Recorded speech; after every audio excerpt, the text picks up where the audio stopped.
আজকে শুরুতে বাংলার এক মহামানবের বাণী দিয়ে শুরু করছি। সেই মহামানব আর কেউ না, তিনি কলকাতার মহানাগরিক, পশ্চিমবঙ্গ সরকারের অন্যতম ক্যাবিনেট মিনিস্টার জনাব ফিরহাদ হাকিম। তার বক্তব্যটা শুনুন।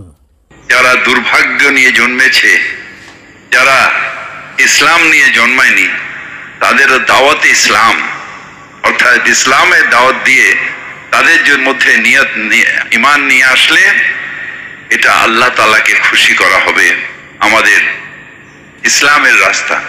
তার এই বক্তব্য শোনার পরে মুসলিম সমাজ থেকে বিদ্বজ্জন এবং বিশিষ্ট ব্যক্তিরা প্রতিবাদে সরব হয়েছে। তাদের ভিতর অন্যতম নাজিয়া এলাই, সুপ্রিম কোর্টের লয়ার, অল্প বয়সী, 36 বছর বয়স, এবং কাজী মাসুম আক্তার তীব্র ভাষায় প্রতিবাদ করেছেন। নাজিয়া বলেছেন, তার মানে ফিরহাদ হাকিম সাহেব কোরআনও মানে না। আমাদের কোরআনে লেখা আছে লাকুম দীনুকুম ওয়ালিয়া দীন, আপনি নিজের ধর্মকে সম্মান করুন আর অন্যকে ওদের ধর্মটা সম্মান করতে দিন। আমাদের প্রফেট মুহাম্মদ সাল্লাল্লাহু আলাইহি ওয়াসাল্লাম পিস আপন হিম, ওনার যে প্রথম যা ওনার বউ ছিল বিবি খাদিজা রাদিয়াল্লাহু তাআলা আনহা, তারা তো ইহুদি ছিলেন। তার মানে আমাদের প্রফেট মুহাম্মদ প্রথম বউ বদকিসমত, দুর্ভাগ্য ছিলেন। আমাদের আল কোরআনে লেখা আছে বনি ইসরাইল কথা, তার মানে আল কোরআনে যা বনি ইসরাইল কথাটা লেখা আছে ওটা দুর্ভাগ্য জন্য লেখা আছে। কেন, কি করে? তারপরে আমি বলবো যদি শুধু ইসলাম যা মানে তারাই সৌভাগ্য, তার মানে কোরআনে যা হযরত ঈসা আলাইহিস সালামের কথা লেখা আছে উনি কি দুর্ভাগ্য? উনি কনভার্সন প্রমোশন করলেন, উনি সংবিধানের বিরুদ্ধে কাজ করলেন, আর উনি আল কোরআনের বিরুদ্ধে কাজ করলেন। এখন আমি আপনাকে জানালাম আমাদের আল কোরআনে সূরা আল কাফিরুনে লেখা আছে কি কাউকে জোর জবরদস্তি আপনি কখনো ধর্ম পরিবর্তন করাতে পারবেন না। কুল আউযু বিরাব্বিল নাস মালিকিন নাস ইলাহিন নাস মিন শাররিল ওয়াসওয়াসিল খান্নাস আল্লাযী ইউওয়াসওয়িসু ফি সুদুরিন নাস। যারা শয়তানি করে, যারা মাথা শয়তানি বুদ্ধি লাগায়, তাদেরকে দেখে কুল আউযু বিরাব্বিল নাস পড়া যায়। তার আমি এই সূরাটা কেন, এই কুলটা কেন পড়লাম? এই ফিরহাদ হাকিমের মতন যা শয়তান, যা মডার্ন জিন্নাহ জন্ম হয়েছে, যা নিউ ভার্সন অফ জিন্নাহ পশ্চিমবঙ্গতে জন্ম হয়েছে, তাদেরকে নিজের যা ক্যারেক্টার আছে সেটা দেখানো উচিত আছে। লজ্জা নেই এদের, চিটিংবাজ মুসলমানদেরকে লজ্জা নেই। এরা টুপি পরে, লোক মানুষকে বুঝায় যে এরা কোরআন খুব ভালো করে জানে। ধর্মের সভা গিয়ে আপনি হিন্দুদেরকে, অন্য ধর্মকে আপনি দুর্ভাগ্য বলবেন, আর ইসলাম যা মানে তারা সৌভাগ্য। তার মানে বলাৎকারী নাসির খান খুব সৌভাগ্য? ফিরহাদ হাকিমকে বলতে হবে, আল কোরআনটা খুলে দেখাতে হবে যে কোথায় লেখা আছে যে যারা ইসলাম ধর্মে জন্ম হয়েছে তারা সৌভাগ্য, আর যারা অন্য ধর্মে জন্ম হয়েছে তারা দুর্ভাগ্য। এটা আল কোরআনে আয়াত, সূরা, ভার্সেস নাম্বার দেখাতে হবে ফিরহাদ হাকিমকে। আর কাজী মাসুম আক্তার তো তীব্র ভাষায় বলেছেন, ধর্মে জন্মায়নি, হায়রে কি দুর্ভাগ্য তাদের। দুর্ভাগ্য বৌদ্ধদের, খ্রিস্টানদের, ইহুদিদের, হিন্দুদের, জৈনদের, পার্সিদের, শুধু সৌভাগ্য মুসলমানদের, ওই হাজার মুসলমান, সিরিয়া, লিবিয়া মুসলমানদের, যেখানে খুন খুনিয়ে হতদরিদ্র বিমত। কোথায় তিনি বললেন ধর্মধন্য স্টেডিয়াম, আমাদের ঠিক তার পাশে সেই বিখ্যাত স্টেডিয়াম, সেই বিখ্যাত যে অঞ্চলকে তিনি বলেছেন মিনি পাকিস্তান। সেখানে তিনি বললেন কোরআন তেলাওয়াত, কোরআনের বাণী যেখানে যেখানে ছড়িয়ে যায় সেই সব জায়গা পবিত্র হয়ে যায়। ওই কোরআনের বাণী ছড়িয়েছে, ওই ধর্মধন্য স্টেডিয়ামটাকে প্লাস্টিক দিয়ে পুরো গেছে, বলে কি পবিত্র হয়ে গেছে। কত পরিচ্ছন্ন মানুষের জীবন, কি আর্থিক সমৃদ্ধি, কি সাংস্কৃতিক সমৃদ্ধি, কি খাটে পাটে কত এগিয়ে গেছে তারা। কলকাতার দোষরা কি এগিয়ে গেছে, কি উন্নত হয়ে গেছে, কি উন্নত। রাজাবাজার, কিরিতপুর, বাক্সারগাছ, তালতলা বিশাল গেছে। কোরআন তেলাওয়াত ওখানে হয়, সারা রাত ধরে কোরআন পাঠ করা হয়, তাকে সেমিনার খতম বলা হয়। 65 ডেসিবেলের উপরে আওয়াজ করা নিষিদ্ধ, কিন্তু তারা আওয়াজ করতে পারবে, কারণ তারা বিশিষ্ট লোক, তারা আল্লাহর বান্দা, তারা ভাগ্যবান, তারা দুর্ভাগ্যগুলি নয়। ভাগ্যবানের কত উন্নত, শুধু খুনোখুনি যখন একটা জনজাতি বিশ্বরিত সকাল বিকেল মার খাচ্ছে একটা গোটা জনজাতি, তারা আশ্রয় নিচ্ছে সন্ত্রাসী, তারা নাকি সৌভাগ্যের বলি। হ্যাঁ, এই কথা অনেক সন্ত্রাসবাদী বলেছে, আমরা জান দিয়ে দেবো, শহীদ হয়ে যাবো, আমরা জিহাদ করব, তারপরে বেহেশতে যাও। বেহেশতে কত হুর করি, কত নদীর নদী তাদের সাঁতার কাটবো, আর আপনি সেই সংগ্রাম দিলেন আমাদের ফেরা থাকে। তিনি এখন ধর্ম যাজক, ধর্মবীর, তিনি ইসলাম ধর্ম ধর্মান্তরে, ইসলাম ধর্মের ধর্মান্তরণে তিনি পুরোই না। প্রতিটি কথা প্রশ্রয় দেওয়া যাবে না, ইসলাম ধর্মে আছে, কোরআনে আছে। তিনি কিন্তু অনায়াসে হিন্দুয় করতে রাজনীতি করতে কাজ করেছেন। তিনি বিরাট ভূমিকা পালন করলেন। তিনি বললেন কোরআন তেলাওয়াত করা ইসলামের মধ্যে আমাদের ঢুকিয়েছে, আমাদের বেহেশতে প্রায় নিশ্চিত। শুধু বড় যদি পাপ, ছোট ছোট পাপ করলো কোনো সে বড় পাপ, মানে যেমন ধরুন জেনা করা, ব্যবচারী করা বা খুন করা, এটা বড় পাপ। এটা ওই ওখানে করছিল কোথায়, ওই আমাদের ওই যে মারছিল পাথর দিয়ে, এরকম জায়গায় মক্কা, আরে মক্কায় পাথর দিয়ে যে মারা হচ্ছিল, পাথর দিয়ে লাঠি দিয়ে মারছিল, এই মহান পাপ, কোনো অন্যায় কাজ। এছাড়া সকলে মজা লাগছে, আমি বাবা খুব বড় অন্যায় করি, ছোট ছোট অন্যায় করলে হাত কাটা পিরানা, ফৌজদারি ছড়িয়ে যায় না। ফিরা সাহেবদের কেউ তো ছোট ছোট অন্যায় করেনি। আরে স্যান্ডো গেঞ্জির মধ্যে তো টাকা ঢোকেনি, আর উনি মাটি করে একটা আবিষ্কার করলেন নতুন দেশ, তিনি পাকিস্তান, কোথায় পশ্চিমবঙ্গ। আমি শুধু অবাক হয়ে মাননীয়াকে বলি, মাননীয়া আপনি তো তার সংস্পর্শে মাথায় কাপড় দিচ্ছেন, লা ইলাহা ইল্লাল্লাহু মুহাম্মাদুর রাসূলুল্লাহ বলছেন, ওটা বলা মানে ইসলাম ধর্ম গ্রহণ করে, ওটাকে করে মাথা পড়ে লোক ইসলাম ধর্ম গ্রহণ করে। উনি আল্লাহু আকবার এই বলতে পারবেন। শুভেন্দু অধিকারীরা বলছেন উনি তো মমতাজ, উনি তো মমতা ব্যানার্জি নন, উনি মমতাজ বেগম। আমার খুব ভয় হচ্ছে মাননীয়, আমি খুব দুশ্চিন্তা আছি। আপনাকে দুর্ভাগ্যের পৃথিবী থেকে সরিয়ে ইসলামে দাখিল করানোর দায়িত্ব মনে হয় বেলা রাখি নিয়েছেন, এবং এই কাজগুলো উনি যদি বেরোতে যাবেন, উনি ছাড়বেন না, উনি বেরোতে গিয়ে দেখিয়ে দেবেন বেরোতে যেতে হয়। শুধু তাই নয়, যারা অন্য ধর্মের লোক আছে তাদেরকে ইসলামে আনবেন, উনি বলেছেন ঈমান আনবো তাদেরকে, ইসলামে তাদের দাখিল করবো। একজন যদি হৃদয়কে কোরআনের বাণী শুনিয়ে ইসলাম ধর্মে আনতে পারি, তাহলে বেহেশতে নিশ্চিত, এবং আল্লাহর আশীর্বাদ নিশ্চিত। তাহলে দুটো ধরনের আশীর্বাদ আমার দরকার, আল্লাহর আশীর্বাদ বেহেশতে, আর দিদির আশীর্বাদ, মানে মেয়ে দুটো উনি পেয়ে গেছেন। আল্লাহর আশীর্বাদ পেয়েছেন মেয়ে, আর দিদির আশীর্বাদ পেয়েছেন, উনি ধন্য। এখন ওনার পবিত্র কাজ, উনি আওয়াজ করে বলছেন এখন ইসলাম ধর্মে ধর্মান্তরিত করতে হবে। ওনার বাণী আমাকে শুনতে হলো, দেখি কাল কজনকে আমি ইসলাম ধর্মে আনতে পারি, কারণ এই কাজ করে এত সহজে বেহেশতে যাওয়া যাবে, এইটা তো উনি মিথ্যে বলতে পারেন না। আবার তিনি বলছেন আমি কিন্তু কালী পুজো, দুর্গা পুজোর আয়োজন করি। আরে সেটাই তো ইসলামের সবচেয়ে বড় পাপ। উনি বলছেন ছোটোখাটো পাপ করলে কোনো অসুবিধা নেই, বড় পাপ করলে জান্নাতে যাওয়া যাবে না, বেহেশতে যাওয়া যাবে না। আরে উনি তো ইসলাম অনুযায়ী সবচেয়ে বড় পাপ করছেন, শিরক, যেটা ইসলামে বলা হয়েছে সমস্ত পাপ আল্লাহ ক্ষমা করবেন, শিরক ক্ষমা করবেন না। আপনি তো মূর্তি পুজোর সাথে যুক্ত হচ্ছেন। কি বলছেন নিজেই ঠিক নেই। অথচ 2022 সালে যখন বিজেপির স্পোক্স পার্সন নূপুর শর্মা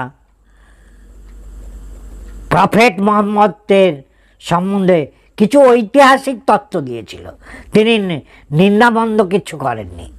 সারা ভারতবর্ষ তথা মুসলিম দেশে আলোড়ন উঠল। সুপ্রিম কোর্ট বাধ্য করল নূপুর শর্মার বক্তব্যকে ডিলিট করবার জন্যে, এবং প্রকাশ্যে ক্ষমা চাইতে হলো। বিচার ব্যবস্থার এই অতি সক্রিয়তাটা আমরা ফিরহাদ হাকিমের ক্ষেত্রে দেখতে পেলাম না। যদি দেখতে পেতাম তাহলে ফিরহাদ হাকিমকে জেলের গড়াতে ঢুকতে হতো।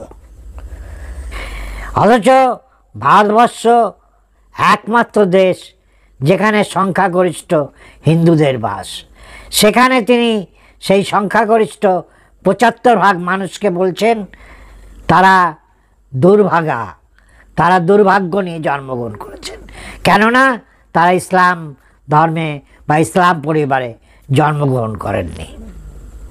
এত বড় সাহস ওনার হলো কোথার থেকে? ভারতের সংবিধানে এরকম ধর্মীয় বিদ্বেষ, হেট স্পিচ দেবার কোনো প্রভিশন আছে? তা যদি না থাকে তাহলে তাকে এখনই অ্যারেস্ট করা হলো না কেন? কোর্ট কেন স্বতঃপ্রণোদিতভাবে কোনো মামলা দায়ের করেনি? তাহলে কি এর ভিতর একটা নেক্সাস আছে? এই যদি অবস্থা হয় তাহলে তো ভবিষ্যৎ ভীষণ অন্ধকার। তাহলে কি আমাদের ওনার কথা অনুযায়ী ইসলামের দাওয়াত নিয়ে আমাদের সবাইকে তাহলে ইসলাম ধর্মে গ্রহণ করতে বলছেন? তাহলেই আমরা জান্নাতে যেতে পারবো? বড্ড মাতব্বর হয়ে গেছে, এটা থামানো দরকার। এদের বাড়বাড়ন্তটা খুব বেড়ে গেছে।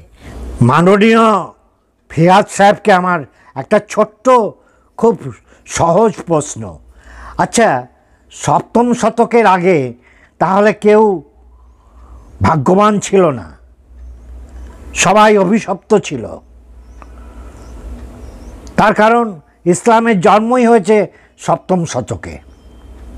তার আগে আব্রাহামিক রিলিজিয়ান বলতে আমরা বুঝি ইহুদি, খ্রিস্টান। তাহলে তার আগে আর কোনো মানুষ ঈশ্বর বা আল্লাহর আশীর্বাদ পাননি, সবাই আনফর্চুনেট। তারা দুর্দশা নিয়ে জন্মেছে, এটা আপনি বলতে চাইছেন। মাসুম আক্তারের ভাইয়ের কথা ধার করেই বলতে হয়, তাহলে পৃথিবীতে যিশু, Buddha, Socrates, Aristotle, Newton, Einstein এরা কেউ মুসলিম না। তাহলে এরা সবাই অভিশপ্ত। এদের উপর আল্লাহ বা ঈশ্বরের আশীর্বাদ বর্ষিত হয়নি, শুধু আপনাদের উপর বর্ষিত হচ্ছে।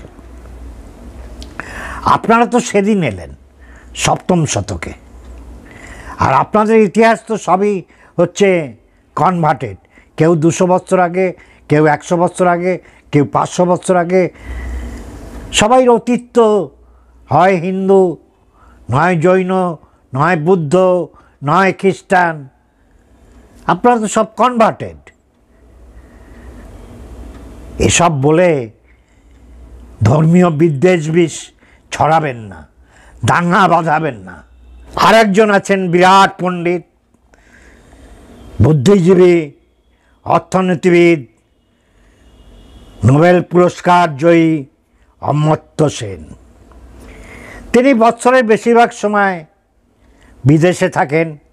তার জীবনের বেশিরভাগ সময় কেটেছে ইংল্যান্ডে, এখন তিনি আমেরিকা যুক্তরাষ্ট্রে। তিনি বসন্তের কোকিল, বৎসরে একবার দুবার এই পোড়া দেশে বেড়াতে আসেন, এসে কিছু বাণী দিয়ে যান। তিনি বললেন 2024 পার্লামেন্ট ইলেকশনে বিজেপি 2/3 আসন পায়নি, বিরাট মেজরিটি পায়নি, বাঁচা গেছে। ভারতকে হিন্দু রাষ্ট্র হতে হয়নি। আহা, আপনি কি ভারত মুসলমান রাষ্ট্র হলে খুব আনন্দিত হবেন? এই যে ভারতে শাহজাহান, সাদ্দাম, আরাবুল, জেসিবি এরা যে তালিবানি শাসন প্রায় কায়েম করে বসেছে, এটা আপনার ভালো লাগছে? মধ্যপ্রাচ্যের সব দেশ মুসলিম দেশ হয়ে গেছে, শরিয়াত আইন জারি হয়েছে, সেখানে ধর্মনিরপেক্ষতা বলে কিছু নেই, সেটা নিয়ে আপনি কিছু বলেন না। ভারত হিন্দু রাষ্ট্র হয়নি, এতে আপনি উদ্ধবাহু হয়ে নাচছেন। কাগজে বড় বড় করে ছাপানো হচ্ছে আপনার বাণী, যাক রক্ষা পেল দেশটা, হিন্দু রাষ্ট্র হলো না। কেন? মুসলমান রাষ্ট্র হলে আপনি খুশি হতেন? আর যদি হিন্দু রাষ্ট্র হয়, আপনার এত গাত্রদাহ কিছু? আপনি তো ভারতের কিছুই পছন্দ করেন না। ভারতের বউ বিয়ে করেছেন, ডিভোর্স দিয়ে দিয়েছেন, তারপরে একের পর এক বিদেশিনী বিবাহ করছেন, থাকেন বিদেশে। স্বপ্ন দেখেন বিদেশে। ভারত নিয়ে আপনার এত মাথা ব্যথা কিসে? নালন্দা বিশ্ববিদ্যালয়ের উপাচার্যের পদ থেকে বিজেপি সরকার আপনাকে 2015 সালে সরিয়ে দেওয়াতে খুব রাগ হয়েছে আপনার। আপনি পণ্ডিত মানুষ, যে বিষয়ে আপনার পাণ্ডিত্য আছে তা নিয়ে চর্চা করুন। ভারতে আমাদের মতো ছাপোষা মানুষদের নিয়ে চিন্তাভাবনা করে আপনার কি এসে যাবে? আমরা এখানে জেসিবি, শাহজাহান, সাদ্দামদের অত্যাচারে কতটা অত্যাচারিত হচ্ছি সেটা তো আপনার জানার দরকার নেই, বোঝারও দরকার নেই। আপনি তো নিরাপদ দূরত্বে বাস করেন। অমর্ত্যবাবু, সব ব্যাপারে না গলানোই ভালো। আপনি যখন এদেশের সুখ দুঃখের ভাগিদার না, তখন আর এসব মন্তব্য আপনি কেন করেন? আসুন, এখানে থাকুন, এখানকার দুঃখ কষ্ট আমাদের দৈনন্দিন জীবনের উপলব্ধি করুন, তার ভাগ নিন, তবে বুঝবো আপনি আমাদের শরিক। অথচ বেশিরভাগ মুসলিম এত শান্ত, এত বন্ধুবৎসল, এত অতিথিবৎসল, তারা তাদের নিজেদের ধর্ম নিয়ে থাকতে চায়। তারা এরকম জঙ্গিপনা করে না। 98 থেকে 95% মুসলমানই শান্তিপ্রিয়। তারা তাদের ধর্মে খুবই বিশ্বাসী, যেটা আমাদের চোখে মাঝে মাঝে সাম্প্রদায়িক মনে হতে পারে, সেটা আমাদের বোঝার ভুল। অনেকে বলেন ওরা কেন বোরখা পরছে, আরে ওদের বিশ্বাসে ওরা চলছে, তোমার তো কোনো ক্ষতি করছে না। ওরা কেন গরুর মাংস খাচ্ছে, আরে তোর বাপের কি, ও কি মাংস খাবে?